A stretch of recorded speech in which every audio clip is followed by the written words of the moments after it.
Y hoy hemos invitado también a los periodistas esta tarde de lunes a quien también tiene una posición seguramente de enorme relevancia ante lo que viene, ante lo inminente, después de que el PRI la semana pasada anunció que presentará una propuesta de reforma electoral ya en el siguiente periodo ordinario de sesiones de la Cámara de Diputados.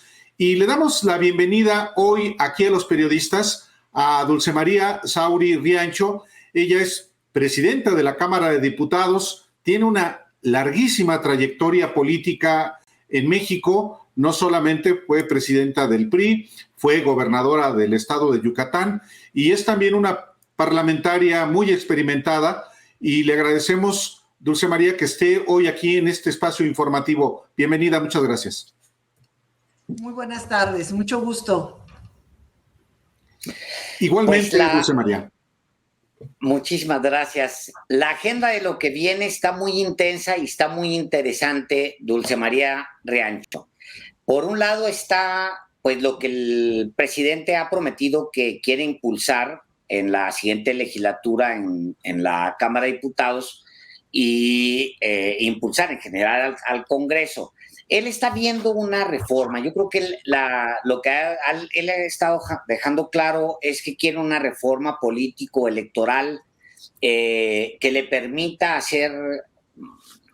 cambiar a los miembros del actual tribunal y también del Instituto Nacional Electoral.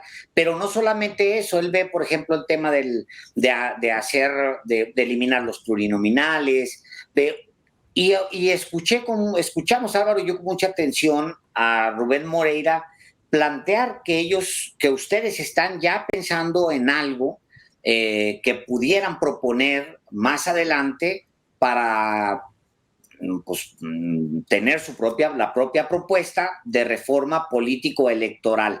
¿Es así? ¿Hay discusiones en el PRI? ¿En qué momento se encuentran? Bueno, a ver, yo quisiera distinguir entre lo que está planteando la nueva bancada que va a iniciar el próximo 1 de septiembre como parte de la 65 legislatura y lo que el grupo parlamentario del PRI en estos 3 años complejos, difíciles, planteó cuando se presentó uno de los temas relacionados con lo que el presidente de la República está intentando proponer. Me refiero al tema del financiamiento público, una reducción drástica del financiamiento dirigido a los partidos políticos en general, y la posición del grupo parlamentario del PRI, construida en consenso con el Comité Ejecutivo Nacional, fue en sentido negativo a esta propuesta presidencial, porque tal como parece el contexto de la propuesta presidencial, todavía no iniciativa, tiene 2 propósitos centrales. Un propósito es reducir el costo de los procesos electorales, reducir el financiamiento público a los partidos y lo que cuesta el Instituto Nacional Electoral. Y el otro propósito es muy simple y muy claro: quitar a los actuales consejeros y consejeras, quitar a los actuales magistrados del Tribunal Electoral, del Poder Judicial de la Federación, de su sala superior, y sustituirlo por otros. Bajo el pretexto de la reducción del número, se pretende hacer un recambio de personas, porque, como sabemos, no ha habido, pues no sé si llamarle empatía, entre el presidente de la República y los actuales consejeros, especialmente el consejero presidente del INE. Entonces, todo lo demás aparece oscurecido por estas 2 pretensiones: menos dinero y otros consejeros.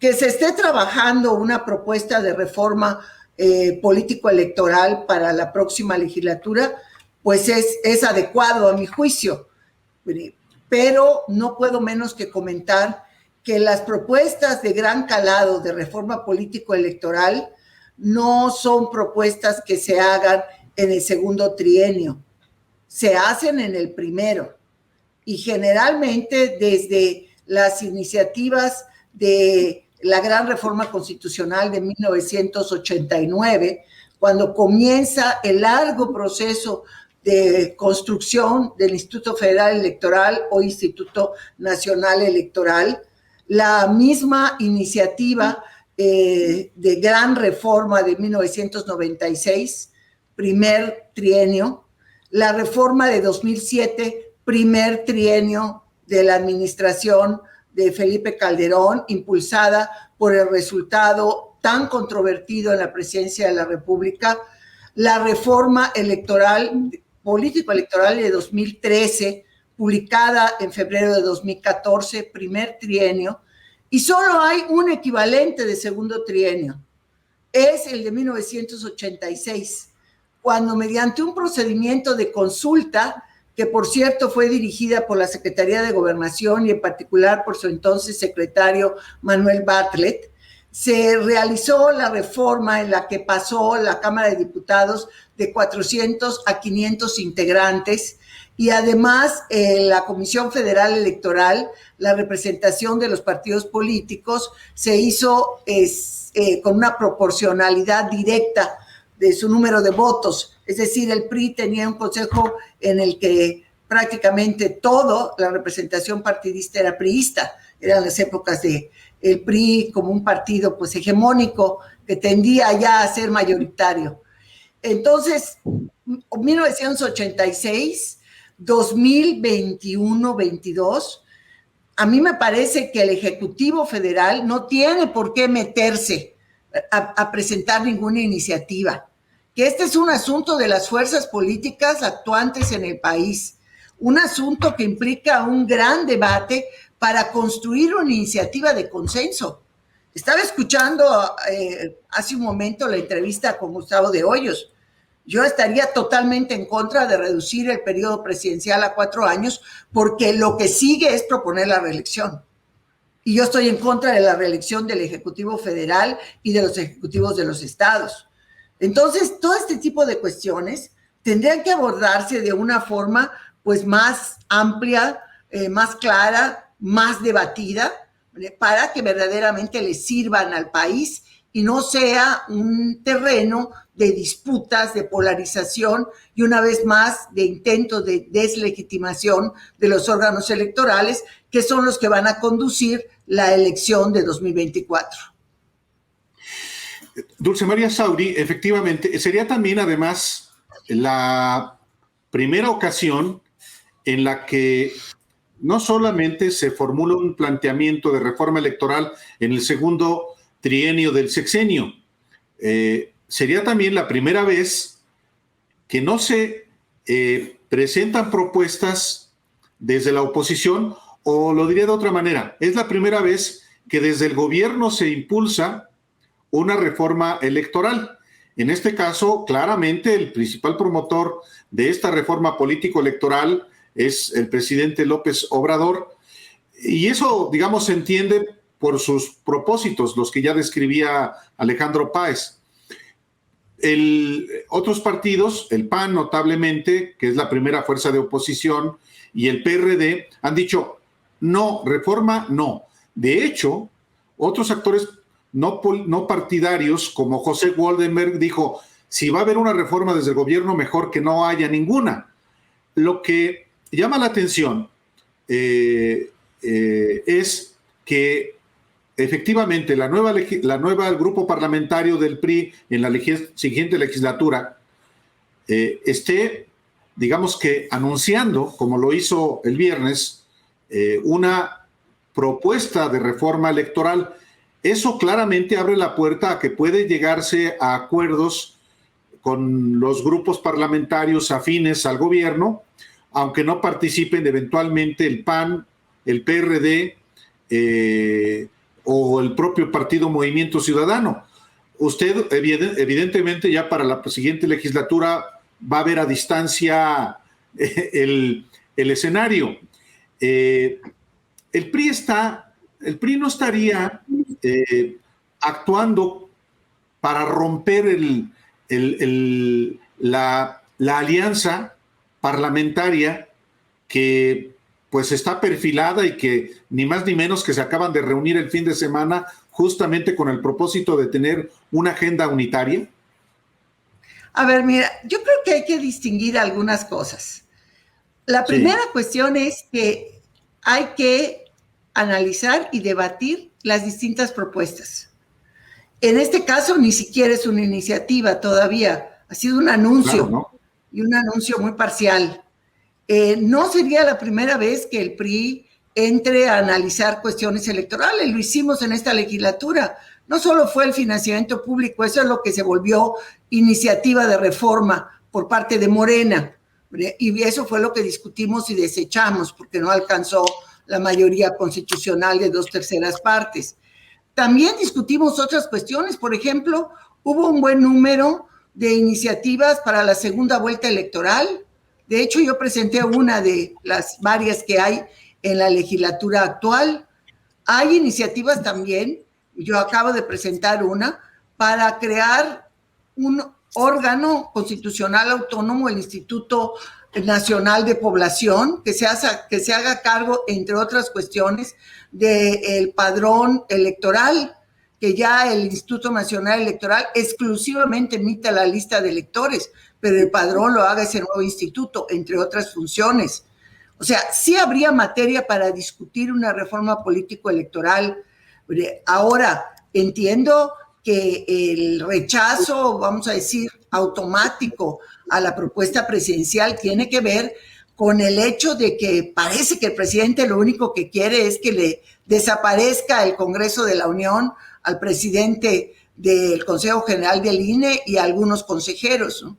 Que por cierto van a terminar su periodo ya muy pronto, en el 2023, ya no van a estar en la elección presidencial de 2024, 4 de los actuales consejeros. Sí. Le preguntaría que a lo mejor debimos haber empezado por ahí, o bueno, yo haber empezado por ahí. ¿A usted le gusta este abrazo con el PAN, Dulce María Sauri? En 2021 no les fue bien. No les fue bien. Ahí anduvo Alito cantando no sé qué y presentó con mucha habilidad algo que le creyeron sus amigos, pero no les fue bien. Perdieron muchas gubernaturas, etcétera. ¿A usted le gusta esta alianza con el PAN? A ver, mira, yo pienso que hay, vamos a decir, momentos en los que se requiere sumar fuerzas, porque solo simplemente el PRI, y lo digo con franqueza, en esta elección del 21 no solamente hubiera perdido las gubernaturas que perdió, que fueron todas las 8 en las que estaban en contienda, hubiese incluso perdido presencia en la propia Cámara de Diputados. De los 47 que inicialmente llegamos a los 49 que estamos concluyendo, porque yendo solo el PRI, revisen simplemente los resultados de los triunfos de mayoría del PRI. Ahora, la cuestión está en qué tanto y hasta dónde va esa alianza política, porque la alianza legislativa yo creo que va en los hechos. Esta legislatura que está concluyendo hubo una alianza político-electoral, política, y legislativa. Nosotros trabajamos junto con los grupos parlamentarios del PAN, del Movimiento Ciudadano y del PRD en numerosas cuestiones. Nos opusimos en reformas constitucionales, en algunos casos apoyamos reformas constitucionales como en materia de la Guardia Nacional en la segunda vuelta. En otras, incluso nuestros grupos parlamentarios se dividieron en su voto, como la del 19 constitucional en materia de prisión preventiva oficiosa. Y ahora tiene la ventaja de que una alianza electoral se transforma en una alianza legislativa con una agenda compartida. El sábado pasado lo dijeron muy claro, hay una agenda común que tiene 3 puntos, que tiene que ver con evitar reformas constitucionales que dañen la democracia, reforzar la autonomía de los órganos constitucionales autónomos y elaborar una propuesta alterna a la del Ejecutivo de presupuesto de egresos de la Federación para 2022. Pero se enfatizó que cada grupo parlamentario tendría su agenda propia. Yo espero que la del PRI gire en torno al bienestar, pero la cuestión está en que sentarse a hablar negociar y sumar, es una necesidad política de los tiempos actuales.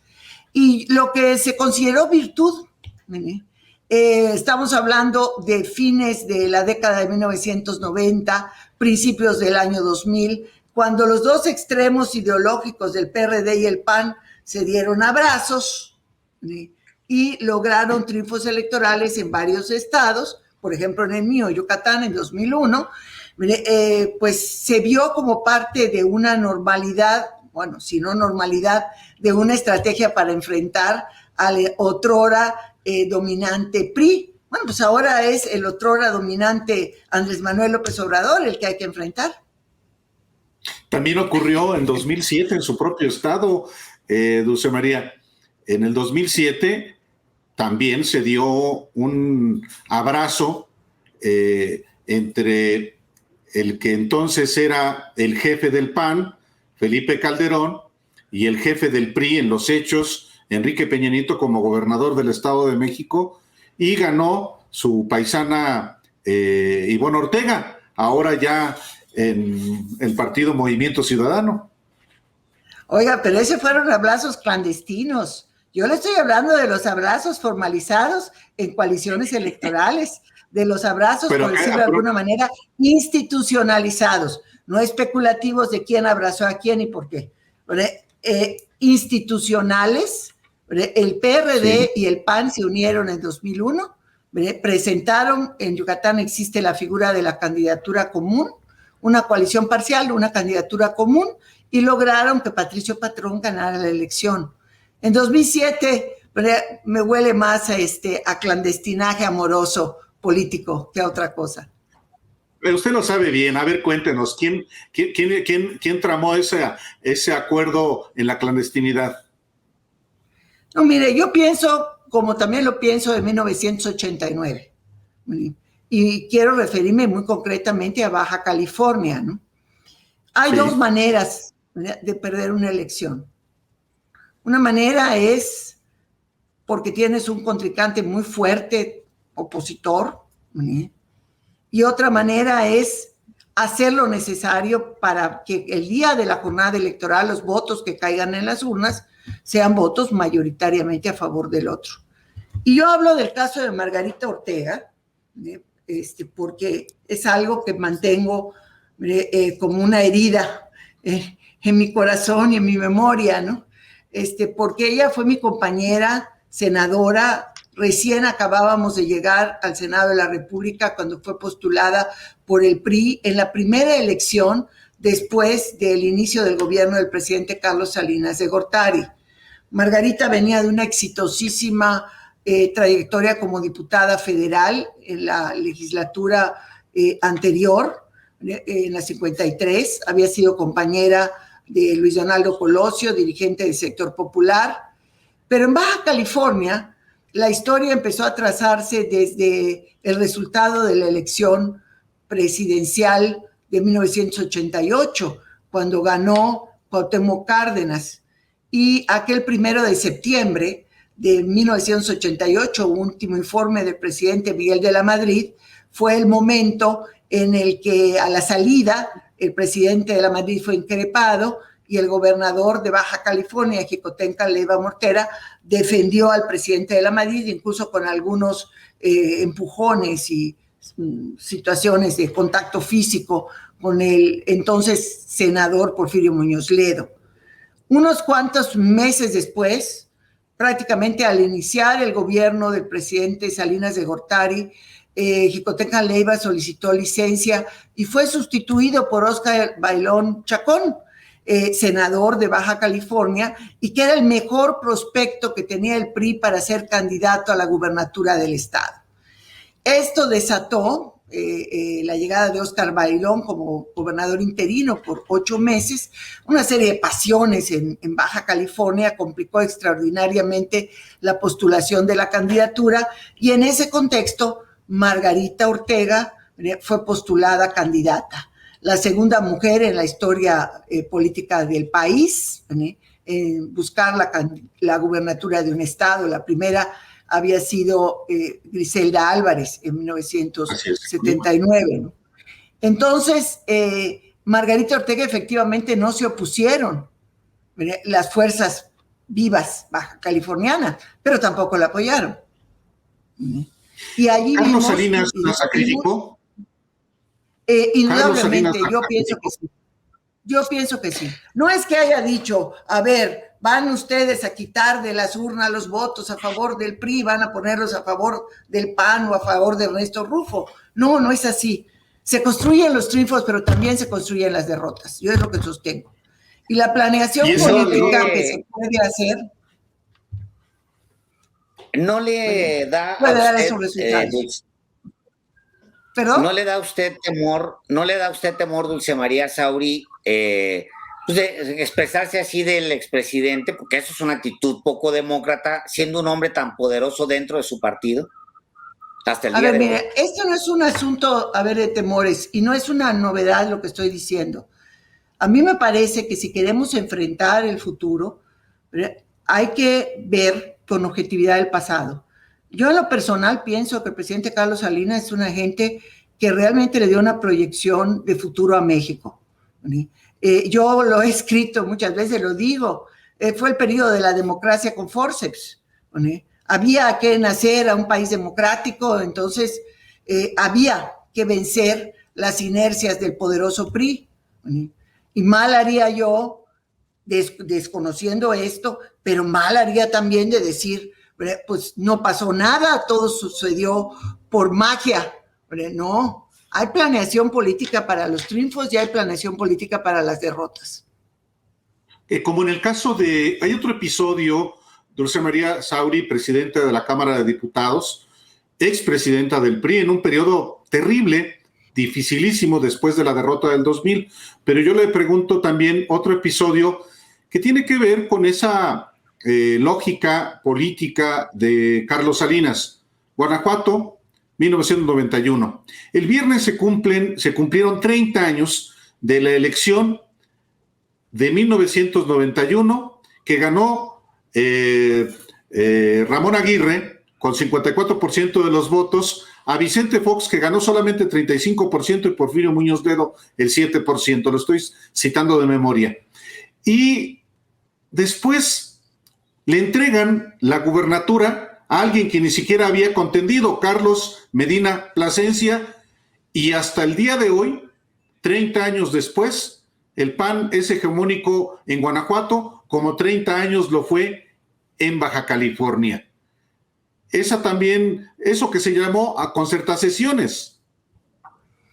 Así es, y yo le digo la democracia con forceps. Es auténticamente cuando en un parto hay que meter los forceps para sacar a la criatura. Eso nos pasó también en la vida democrática del país en ese episodio. Y fueron ese periodo de transición, porque después recordemos también los episodios de 1995, cuando, por cierto, se inició la discusión de la reforma político-electoral que culminó hasta septiembre de 1996. La exigencia de las oposiciones al PRI para sentarse a la mesa fue que los gobernadores recién electos de Tabasco y de Chiapas renunciaran a sus cargos. Eduardo Robledo renunció antes de 2 meses de haber tomado posesión, y Roberto Madrazo dicen que había aceptado su renuncia en la Secretaría de Gobernación, pero llegando a Tabasco decidió no presentarla. Entonces, creo que ese fue el último episodio en el que desde el poder se intentó cambiar el curso de un resultado electoral una vez que se había ya cantado, ya se había juzgado, ¿no? Esto es parte de la evolución de la vida política del país. Yo muchas veces estoy de acuerdo con José Boldenberg cuando dice que necesitamos hablar de la pedagogía de la democracia, ¿verdad? Y tenemos que aprender de dónde venimos, porque muchas veces todas estas historias quedan sepultadas en la memoria y solo estamos viendo el presente y los problemas del presente. No, de ahí venimos y de ahí no queremos regresar nadie, nadie. El presidente López Obrador dice, Dulce María Sauri, discúlpeme, que justamente ahora es cuando se está dando la democracia con forceps, que lo demás fueron episodios, fueron fraudes, y estaremos de acuerdo todos en que fueron fraudes, pero que en realidad la democracia con forceps es ahora, porque no ha habido un periodo democrático más que hoy. De ahí que forzar un poco lo del tribunal y lo del INE le parece a él viable. ¿Usted qué piensa? No, yo creo que el presidente López Obrador se quedó justamente en esa década de la transición, inmediata al inicio de la transición democrática, la década de 1980. Si me aprieta un poco, diría que la década de 1970, porque a cómo le gusta el presidencialismo autoritario, el presidencialismo que inspiró el libro de Jorge Carpizo sobre el presidencialismo mexicano.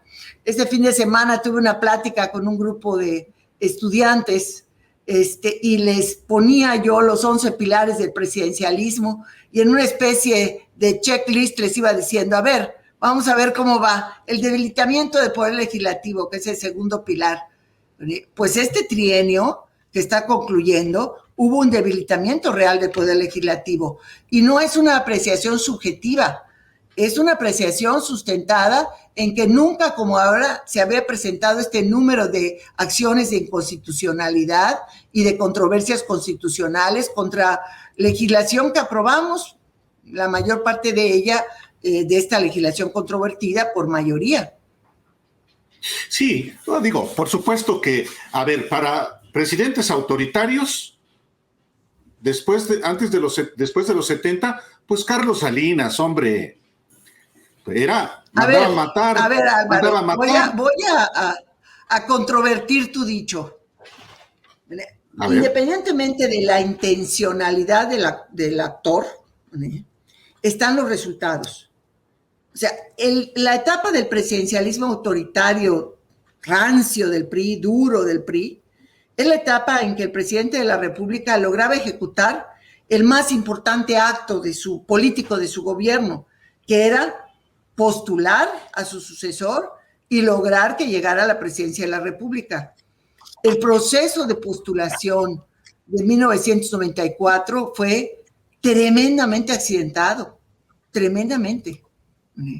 Y se dio lo que había sucedido en ocasiones anteriores en forma soterrada, es decir, el enfrentamiento entre el presidente entrante y el presidente saliente.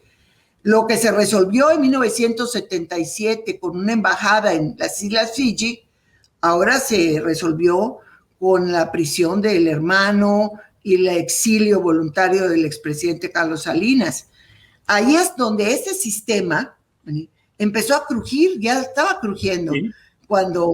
Desde 1988. Aunque yo sostengo, y algún día debatiremos sobre ello, que los primeros elementos se dieron desde 1982 con la postulación de Miguel de la Madrid y el descarrilamiento de la pretensión de Javier García Paniagua, entonces presidente del Comité Nacional del PRI, derogar la candidatura presidencial. Estamos hablando de hechos históricos, Dulce María, sin duda.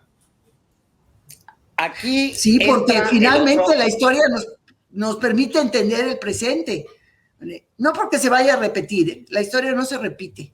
Son circunstancias muy diferentes las que vivimos ahora. La sociedad es distinta, la composición política de la sociedad es diferente y la globalidad en la que estamos también participando es distinta, ¿no? ¿Podría cualquiera responderle a usted que es la versión de los vencedores? Porque también es un periodo en el que se aceleró la pobreza, la desigualdad de este país. Como usted sabe, es un país de muchos, muchos pobres. Y pues, por lo menos el presidente dice que el padre anda por ahí todavía. Muy inquietito, por cierto. A ver, ahí también, mira, no es mi intento, y no sé si la entrevista ustedes la habían pensado para esto. Estoy tratando de encuadrarme, caray. No solo en la política, no entro a cuadros, sino tampoco en la televisión. Bueno, la cosa está en que a ver, déjeme, a eso está mejor. La cuestión es fundamentalmente que aún habría que analizar esas afirmaciones. A ver, y yo se los pongo con un solo indicador, no me voy a ir a muchos. La esperanza de vida al nacer. Para que una sociedad pueda pasar en 40 años de una esperanza de vida al nacer de menos de 45 años de edad a una esperanza de vida de más de 70 años, es que muchas cosas se hicieron bien. Esto el presidente López Obrador se los guarda muy bien de narrar. Por cierto, ahorita la esperanza de vida al nacer, la esperanza de vida en general, va a tener una reducción con motivo de la pandemia, pero también del empobrecimiento de la sociedad, producto de las políticas inadecuadas. Entonces, que nos digan que hay más pobres que los pobres que había en 1970, yo le pongo un enorme signo de interrogación, incluso con información que había disponible entonces, que no es la misma que tenemos ahora. Una sociedad rural en que un alto porcentaje de la población tenía una escolaridad que no llegaba ni a los tercer año, donde había analfabetismo cercano al 20%. Estoy hablando de la década de 1970, no estoy hablando de antes. Entonces, no me digan que era una sociedad muy igual. Que hay problemas de desarrollo en el país, enormes desigualdades regionales, sí. Pero de eso a decir que todo lo que se hizo antes estuvo mal, definitivamente no. No. Por cierto, diputada, obviamente la entrevista nos condujo a estos temas, lo cual me parece muy bien porque también es importante examinar la historia, efectivamente, y hablando hacia el futuro, sería mi última pregunta en esta oportunidad, diputada. ¿Tiene el PRI realmente posibilidades de volver a ser un partido electoralmente importante, considerando que su fuerza siempre fue la fuerza territorial y el próximo año las elecciones, dos de los estados o varios estados pueden estar otra vez con posibilidades de derrota como Hidalgo y Oaxaca, y les quedaría después el Estado de México y Coahuila? Ese es el retote, diputada. Coincido totalmente. O sea, el saldo más negativo de la elección del 6 de junio se dio en el territorio, en las gubernaturas de los estados, no me cabe duda. Sin embargo, no todo es oscuro. También hay varias acciones importantes que muestran que sí es posible revertir la situación. Ahora, yo soy de las que piensan que la salvación del PRI no viene de adentro del PRI, tiene que estar afuera, tiene que estar en una nueva relación con la sociedad, una nueva relación por parte del PRI como una oposición que se muestra, que se admite como una opción de gobierno, ¿no? Y eso hay que construirlo de una forma muy distinta a la que hasta ahora hemos seguido en el PRI, ¿no? Hay que oír a la gente, comprometerse con las causas de la gente y abrir causas, procesos, estructuras a defender a la gente. Ese es el enorme reto, porque adentro del PRI, ya lo vimos, tenemos un voto de 18%, incluso en esta elección, en porcentaje, la votación fue hasta un poquito, marginalmente, pero un poquito más alta que la votación que se recibió en 2018. Pero eso no es suficiente, no es suficiente para un partido histórico como el PRI y para poder realmente competir en el 2024, ¿no?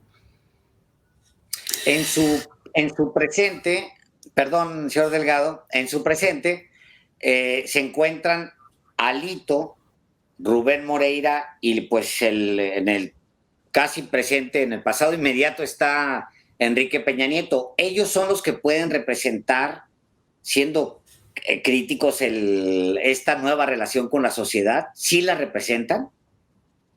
Bueno, la cuestión está en que si pensamos que la salvación viene de fuera y no de adentro, yo esperaría que los liderazgos actuales del partido lo entiendan y lo asuman, ¿no? Ahora la construcción de la estrategia tiene que ser una tarea conjunta. Yo no creo que haya ningún iluminado, ninguna iluminada en el PRI que tenga la verdad absoluta y todas las herramientas conceptuales para llamar a una reconstrucción. Hay que oírnos entre nosotros. Por ahí empiezan las cosas. Y algunas veces lo que se dice, pues no es cómodo, no es placentero, pero pues hay que decirlo, ¿no? Dulce María Sauri, muchísimas gracias por la oportunidad de charlar con el auditorio de los periodistas. Sí, habrá todavía manera de platicar. Hoy usted tiene una representación como presidente de la Cámara de Diputados, es más institucional. Ya platicaremos una vez que deje su responsabilidad tan pronto como el último día de agosto. Muchísimas gracias. Mucho gusto, muy buenas tardes, noches.